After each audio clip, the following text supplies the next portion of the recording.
Buenas noches nuevamente. El día de hoy vamos a iniciar nuestro tema con el título Precisiones de los flujos de efectivo relevantes. Precisiones, es decir, vamos a ver en qué consisten los flujos de efectivo, cómo se calculan los flujos de efectivo y qué condiciones debemos de revisar al momento de elaborar nuestros flujos de efectivo en función a que pues son futuros, ¿verdad? Y nosotros sabemos que en el futuro pues hay imprecisiones, hay riesgo. Y el riesgo pues es algo que se trata de medir, pero difícilmente se puede ser muy preciso en su medición. El riesgo aparece y ese va acompañado de un elemento también importante en el análisis financiero, que son las tasas de interés o que se utilizan como tasas de descuento o costo de capital. Así vamos a medir la tasa de rendimiento mínima aceptable o la tasa de rendimiento aceptable. Entonces, el día de hoy vamos a hablar acerca de los flujos de efectivo y esas precisiones referentes a su cálculo.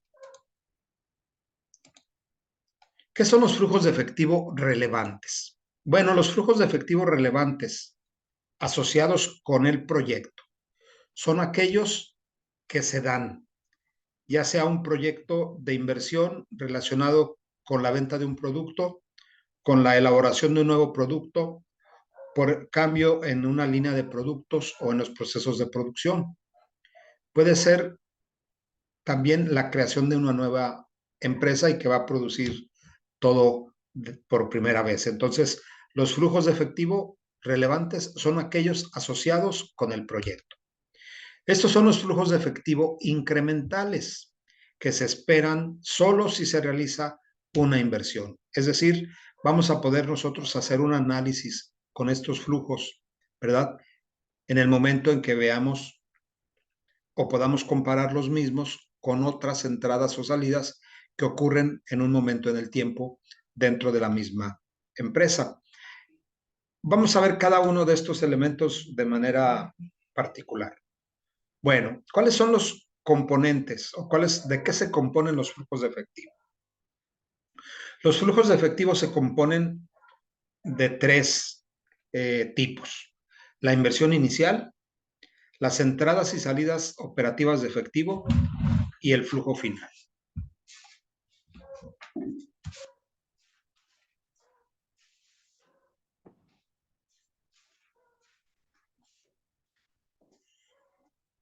Aquí tenemos nosotros en este diagrama los flujos de efectivo relevantes.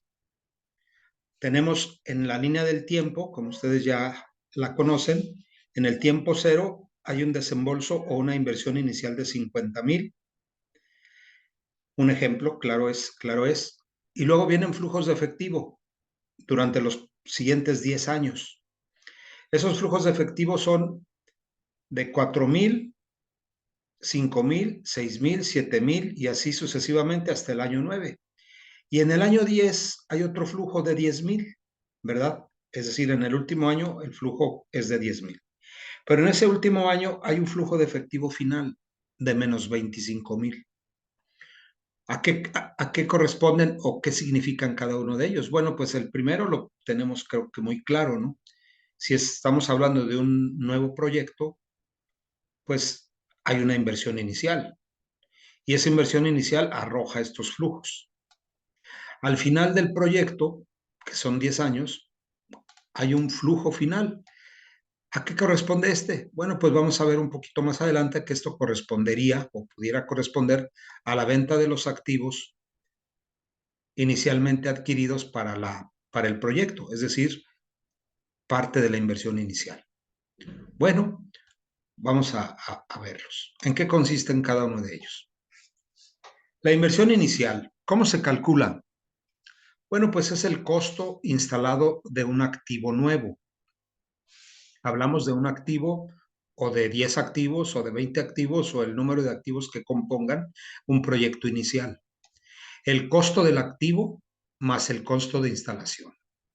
No nada más es el activo en sí, sino también el que comience o esté listo para trabajar. Piensen en una máquina en un torno, por darlo muy simple, pues el costo del torno más el costo de instalación del torno para que trabaje. Ese sería parte de la inversión inicial. Luego, en algunos casos, se tienen ingresos después de impuestos por la venta de un activo ya viejo. Si de lo que se trata es reemplazar el torno, bueno, pues costo del torno nuevo más el costo de instalación, menos los ingresos después de impuestos por la venta del activo o del torno usado, del torno viejo. Esos ingresos se componen de los que se obtienen por la venta, más o menos los impuestos sobre la venta del activo.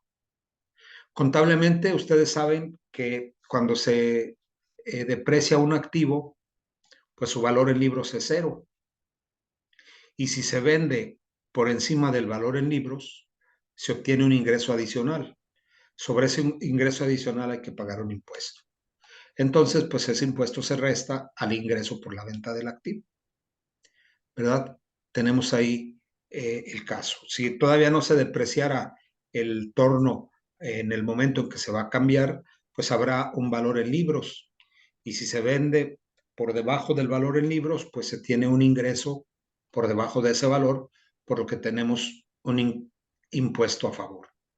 Entonces, la inversión inicial se compone del costo del activo nuevo menos los ingresos provenientes de un activo en caso dado de que hubiera alguno ya viejo, pero sí siempre cambio en el capital de trabajo. Ustedes saben que el capital de trabajo pues es esencial para que se comience a producir, ¿sí? Ya sería un cambio positivo o un cambio negativo. Con una máquina nueva generalmente pues si va a producir más, pues va a ser un cambio positivo, es decir, va a haber más capital neto de trabajo, se requiere más, por lo tanto, eso forma parte de la inversión inicial.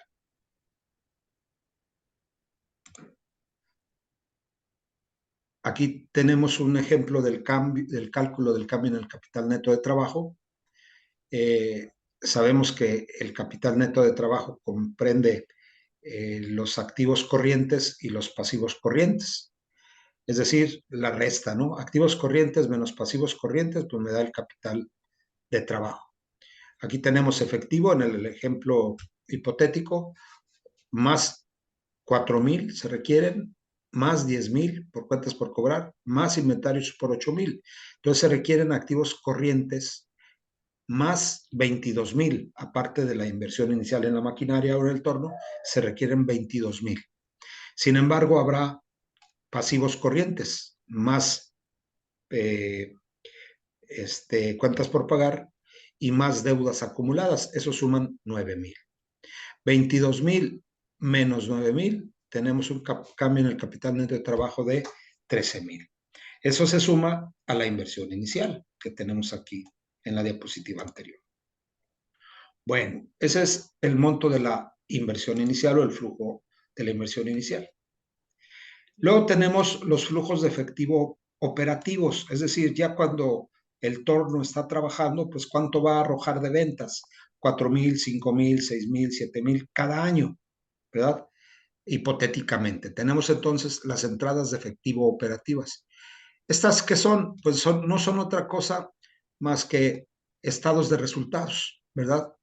Aquí tenemos un formato, los ingresos menos los gastos, eso me da la utilidad antes de la depreciación de los impuestos, menos la depreciación, la utilidad antes de impuestos, le quitamos los impuestos y me da la utilidad operativa.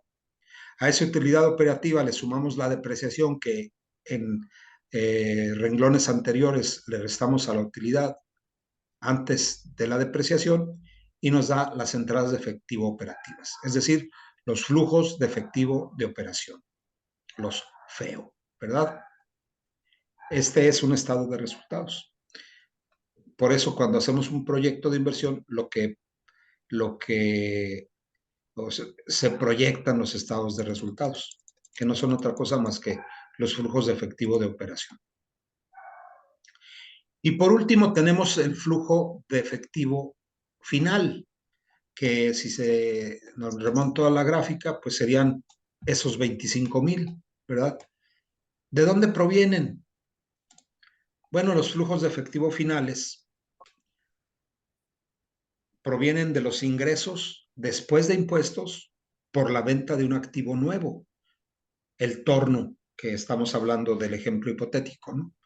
Ya se depreció, ya pasaron los 10 años y hay que cambiar ese torno por uno nuevo o el periodo de vida ya está dado ahí. O simplemente, pues hay la oportunidad de cambiar el activo nuevo, ¿verdad? En su momento ya se convirtió en un activo viejo. Es decir, los ingresos derivados de la venta de ese activo, más o menos los impuestos por la venta del activo nuevo. Muchas de las veces no se vende el activo viejo en algún momento de los proyectos y es aquí donde se puede percibir ese ingreso, ¿no?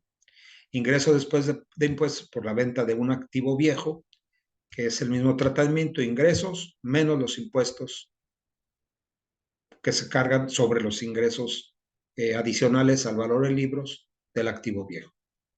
Más menos el capital, más menos el cambio en el capital de trabajo.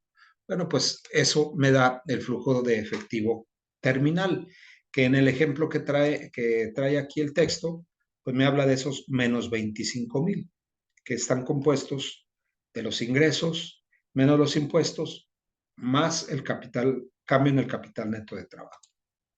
Bien, ¿tienen alguna duda, alguna pregunta o comentario sobre los flujos de efectivo relevantes? Cuando hablamos de flujos de efectivo incrementales, nos referimos a que si tenemos dos proyectos, ¿verdad? Podemos comparar la diferencia entre uno y otro. Por ejemplo, aquí, dos montos de inversión inicial, ¿sí? Puede haber dos proyectos, el proyecto A y el proyecto B. O bien la máquina vieja y la máquina nueva. ¿Qué me arroja la máquina nueva? Pues esos flujos de efectivo incrementales. Si me incrementan los ingresos y como consecuencia también las utilidades, pues vamos a poder ir pensando en sí cambiar el activo actual por uno nuevo. O sea, hacemos un análisis incremental, un análisis marginal de acuerdo a los resultados de los flujos de efectivo. Bien, ¿alguna pregunta?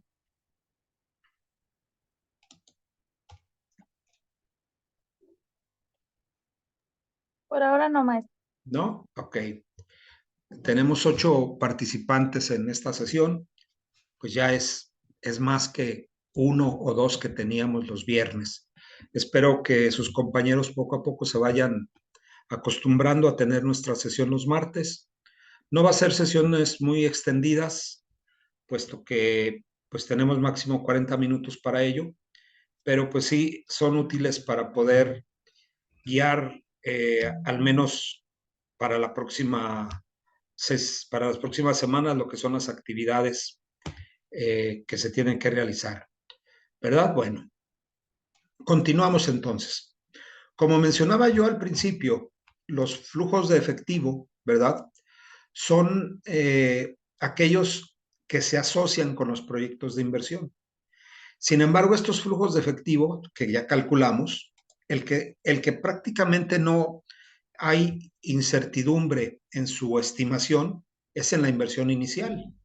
Si están de acuerdo, la inversión inicial es un monto que conocemos con certidumbre, ¿verdad? Porque sabemos o sabremos cuánto se va a desembolsar de recursos propios o cuánto se va a solicitar de financiamiento y eso lo vamos a invertir, va a ser parte de una deuda que vamos a tener que pagar en el futuro.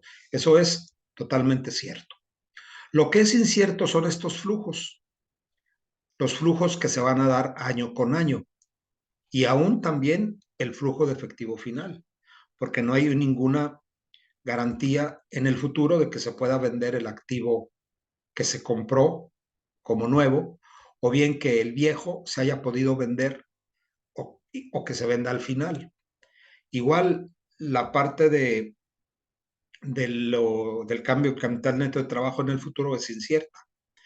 Para aquel que piense que los flujos de efectivo futuros se pueden determinar de manera cierta o sin ninguna incertidumbre, pues vive en otro mundo, ¿no? Nosotros sabemos que los cambios en los mercados financieros, en el entorno político, social, económico, pues se presentan todos los días. Y en los proyectos de inversión deben ser considerados muchos de esos aspectos. De ahí que se incurre en riesgo en la elaboración de los presupuestos, del presupuesto de capital o en su conjunto de los flujos de efectivo.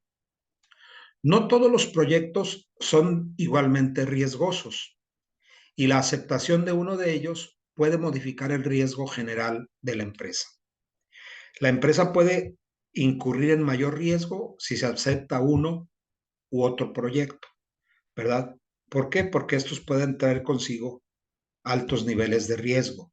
El riesgo, no olvidemos, que es la probabilidad de que suceda una pérdida, ¿no? Que no se pueda cubrir con el compromiso que se adquirió para la inversión inicial.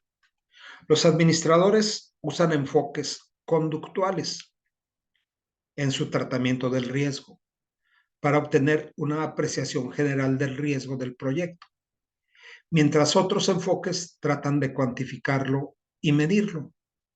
Los enfoques conductuales difundidos más ampliamente para manejar el riesgo en el presupuesto de capital incluyen el análisis del punto de equilibrio, es decir, el punto donde no se pierde ni se gana, el análisis de sensibilidad y la simulación. En esta ocasión únicamente veremos de manera teórica en qué consisten cada uno de estos métodos o enfoques conductuales para medir el riesgo. El riesgo, como lo mencionaba yo hace un momento, es la incertidumbre en torno a los flujos de efectivo que genera un proyecto, o más formalmente, la variabilidad de los flujos de efectivo.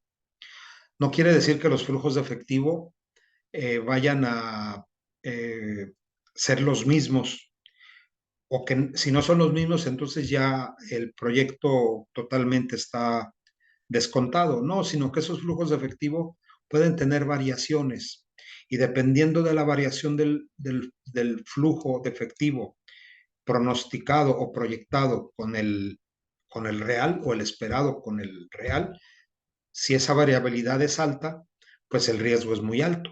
Pero si la variabilidad es baja, pues el riesgo es menor. El primer enfoque es el análisis del punto de equilibrio. Los proyectos con un gran intervalo de flujos de efectivo posibles son más riesgosos que los proyectos que tienen un intervalo pequeño de flujos de efectivo posibles. Si yo me remonto aquí al ejemplo que trae el diagrama, pues flujos de efectivo muy dispersos sería que en el año 1 espero 4,000, pero ¿sabes qué? El riesgo es de que sean ya con un análisis que caigan en 2,000. El de 5,000, pues lo mando que pueden ser hasta 8,000. Entonces la variabilidad es muy alta, ¿verdad? En cambio, si de 4,000 baja a 3,500 o a 3,700, o de 4,000 sube a 4,200 o 4,700, Descansas. pues el riesgo, la variabilidad es menor. Hoy es martes, cerraba ayer. ¿Algún comentario, jóvenes?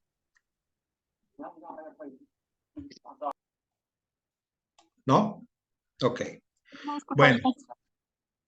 los flujos de efectivo futuros, desde luego, incluyen factores como el precio del producto de la compañía y la cantidad que puede vender. Si vamos eh, analizando estos conceptos, pues a partir de ahí podemos saber que los flujos de efectivo van a cambiar, ¿sí? ¿Cómo sabemos exactamente cuánto se va a vender? ¿Cuál va a ser el precio del producto en el futuro? ¿Por qué? Porque los costos de materias primas cambian y la mano de obra también cambia. El costo de los servicios públicos también lo hacen, aunque los impuestos no lo hayan hecho en los últimos años, pero pueden variar los impuestos, y cuál lo veremos en el 2025, ¿verdad? No creo que en el 24 porque es año electoral, pero tal vez sí en el 25. Estos determinantes subyacen del riesgo son difíciles de pronosticar con exactitud, de modo que los administradores algunas veces intentarán determinar el flujo de efectivo que un proyecto debe generar para alcanzar el punto de equilibrio. con base en el valor presente neto y la probabilidad de que el proyecto pueda generar esa cantidad de flujo de efectivo. En otras palabras, para poder hacer el análisis de riesgo, proyectamos el punto de equilibrio con el cual la empresa sabemos que no va a perder, pero tampoco va a ganar. Pero ya tenemos como mínimo un nivel de ventas o de producción que se debe de alcanzar para estar ahí, ¿no? Como mínimo, el punto donde cubramos todos nuestros gastos, aunque no ganemos. El otro enfoque es el del análisis de sensibilidad. Los analistas usan el análisis de sensibilidad para obtener una percepción de la variabilidad de las entradas de efectivo y los valores presentes netos. El análisis de sensibilidad es un método conductual en el cual los analistas calculan el valor presente neto de un proyecto considerando escenarios o resultados diversos. Un enfoque común en el uso del análisis de sensibilidad es calcular los valores presentes netos con entradas de efectivo pesimistas, es decir, las peores. Valor presente neto con entradas de efectivo más probables, es decir, las esperadas. Y valores presente neto muy optimistas, es decir, las mejores. El intervalo se puede determinar restando el resultado pesimista del optimista y vemos qué tanta variabilidad tienen. Esto es muy subjetivo, por eso se habla de enfoques conductuales. ¿Cómo voy a saber yo qué es lo pesimista para un proyecto si yo estoy teniendo una percepción subjetiva o personal? Lo que para mí es pesimista puede ser no pesimista para otro, o lo que para mí es muy optimista para otro no lo puede ser. Entonces tenemos que tener mucho cuidado en hacer ese análisis, aunque ya la práctica nos dice que si hablamos de proyectos optimistas, es decir, esperamos muy buenos flujos de efectivo, excelentes ventas, con precios muy bien aceptados. Un flujo de efectivo pesimista, pues son las peores ventas, es decir, que nuestras ventas se desploman y los precios se disparan, ¿verdad? Los costos también se disparan. Entonces, nuestros flujos de efectivo son de lo más pesimistas que podamos imaginar. Al encontrar la diferencia entre lo optimista y lo pesimista, pues podemos nosotros ya hacer un análisis de cuál proyecto es más riesgoso en un momento determinado. La simulación. Bueno, la simulación es otro método conductual basado en estadísticas que aplica distribuciones de probabilidad determinadas para estimar resultados riesgosos. Imaginen ustedes la curva de distribución normal, la campana de Gauss, ¿verdad? Al relacionar los diversos componentes de los flujos de efectivo en un modelo matemático y luego muestreando al azar a partir de los intervalos de valores que esos componentes podrían tener, el gerente financiero logra desarrollar una distribución de probabilidad de los rendimientos del proyecto. La simulación permite a los analistas especificar distribuciones de probabilidad no solo de las entradas y salidas, sino también de los componentes subyacentes que impulsan estos flujos de efectivo, tales como el volumen de ventas, el precio de venta del producto, los costos de las materias primas, los salarios, etc. Afortunadamente, la tecnología permite a los administradores construir simulaciones de alta complejidad y obtener los resultados de esas simulaciones muy rápidamente. El resultado de una simulación constituye un excelente apoyo para tomar una decisión, porque facilita al encargado de tomar decisiones visualizar un continuo de combinaciones de riesgo y rendimiento en vez de obtener una sola estimación puntual. Existen varios programas o varios software que pueden ser utilizados para simular resultados posibles de flujos de efectivo, de costos, de materias primas, de salarios o bien de ventas. Ya ahí hablamos de pues, aplicaciones ya tecnológicas y que pues tienen un costo, naturalmente. Bueno, no todo está basado en el riesgo. Las decisiones también se basan en las tasas de descuento y esas tasas de descuento se ajustan al riesgo. Por eso nosotros hablamos que para realizar un proyecto de inversión necesitamos saber los flujos de efectivo y una tasa de descuento. Una tasa de descuento ajustada al riesgo que conlleva ese proyecto, medido con algún método anterior. Los métodos que se han presentado hasta ahora para enfrentar el riesgo permiten al gerente financiero obtener una apreciación del riesgo de los proyectos. Por desgracia, no cuantifican el riesgo del proyecto. Ahora presentaremos la técnica más común de ajuste al riesgo que usan los analistas con el método de decisión del valor presente neto. ¿Cuál es la regla de decisión del valor presente neto?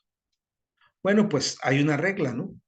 Que nos dice que si el valor presente neto es positivo o mayor que cero, el proyecto se acepta. Si el valor presente neto es menor que cero, el proyecto se rechaza. Esta regla sigue siendo válida. Existen dos maneras de ajustar el riesgo. Al riesgo, el valor presente de las entradas de efectivo, es decir, ajustar las entradas de efectivo o ajustar la tasa de descuento. El ajuste de las entradas de efectivo es sumamente subjetivo, por lo que aquí describimos el proceso de ajuste de la tasa de descuento. Es decir, cómo quiero yo medir si mi proyecto está de tal manera ajustado al riesgo. Nos dice el autor que las entradas de efectivo son muy subjetivas. ¿Cuánto voy a vender? ¿A qué precio voy a vender? ¿Sí? ¿Cuál va a ser la capacidad de producción que voy a tener en el futuro? Eso es una percepción subjetiva. Por más que se hagan y se calculen de manera cuantitativa, siguen siendo subjetivos. Por lo tanto, es mucho menos subjetivo o puede ser más objetivo determinar o ajustar la tasa de descuento. La tasa de descuento ajustada al riesgo se conoce como TDAR, tasa de descuento ajustada al riesgo, es la tasa de rendimiento que debe ganar un proyecto específico para compensar de manera adecuada a los dueños de la empresa. Es decir, para mantener o mejorar el precio de las acciones de la empresa. Cuanto mayor es el riesgo de un proyecto, más alta será la tasa de descuento ajustada y por lo tanto menor será el valor presente neto de un conjunto específico de entradas de efectivo. En otras palabras, los proyectos tienen diferentes tasas de descuento y sabemos nosotros que aquellos proyectos con altos niveles de riesgo requieren tasas de descuento más elevadas. Aquellas tasas de descuento más bajas se aplican a proyectos con menor riesgo. Haciendo una analogía de esto, pensemos nosotros en que tenemos una cantidad de dinero y la queremos multiplicar, es decir, la queremos invertir y obtener una ganancia. Existen instrumentos de riesgo e instrumentos sin riesgo. El instrumento sin riesgo, pues es el que yo compre un sete, ¿no? O que invierta en setes, porque ya lo podemos hacer las personas físicas. Ese es un instrumento libre de riesgo, pero mi rendimiento va a ser muy pequeño, ¿sí? Las tasas de los setes andan alrededor del 11.25 anual. Si yo invierto 100,000 pesos al 11.25 anual, pues es lo que voy a ganar en los setes. No tengo problema de que vaya a perderlo. Los voy a ganar porque los voy a ganar. Y están por encima de la inflación. Sin embargo, si yo quiero ganar más, es decir, si yo quiero más rendimiento, pues debo de asumir más riesgo. Y mientras más riesgo corra, el rendimiento va a ser mayor. Así puedo invertir en un negocio que me va a dar más del 11.25, que me va a dar el 30% en comprar y vender cierto artículo. Bueno, ahí el riesgo es muy alto. Si no logro recuperar lo invertido, pues voy a perder. Por eso necesito una tasa de rendimiento más alta. No me iría con el 30, a lo mejor el 40 o el 50%. Por lo tanto, pues los proyectos con esos tipos de rendimiento son menores. Conforme aumentan las tasas de interés del mercado, aumenta invariablemente la tasa de descuento ajustada. ¿Por qué? Porque a mayores tasas de interés, mayor inflación, mayor riesgo, por lo tanto, la tasa de descuento ajustada también se debe de elevar. Es de ahí que en macroeconomía hablamos de que cuando las tasas de interés suben, la inversión privada bruta baja y eso trae como consecuencia una caída en el PIB. Por desgracia, no existe un mecanismo formal para relacionar el riesgo total de un proyecto con el rendimiento requerido. No existe un mecanismo formal. Sin embargo, sí hay una relación positiva a mayor riesgo, mayor rendimiento. En consecuencia, la mayoría de las empresas determinan la tasa de descuento ajustada al riesgo de manera subjetiva, ajustando su rendimiento requerido existente. Se ajusta la tasa de descuento hacia arriba o hacia abajo, dependiendo de si el proyecto tiene más o menos riesgo que las inversiones existentes de la empresa. Como les comentaba, en el ejemplo de los caso hipotético que tuviera 100,000 pesos y digo, quiero multiplicar esos 100,000, pues los invierto o los llevo y los deposito en una cuenta en el banco que me va a pagar el 8, el 9% anual, pues ahí ni sé que no los voy a perder, sé que me los va a pagar el banco, ¿verdad? Pero es un rendimiento muy bajo. El riesgo prácticamente es nulo, ¿verdad? Si yo quiero ganar más, pues tengo que poner en riesgo ese capital y asumir una tasa de descuento más alta. Bien, hasta aquí, si tienen alguna pregunta, detengo la sesión para que se grabe totalmente.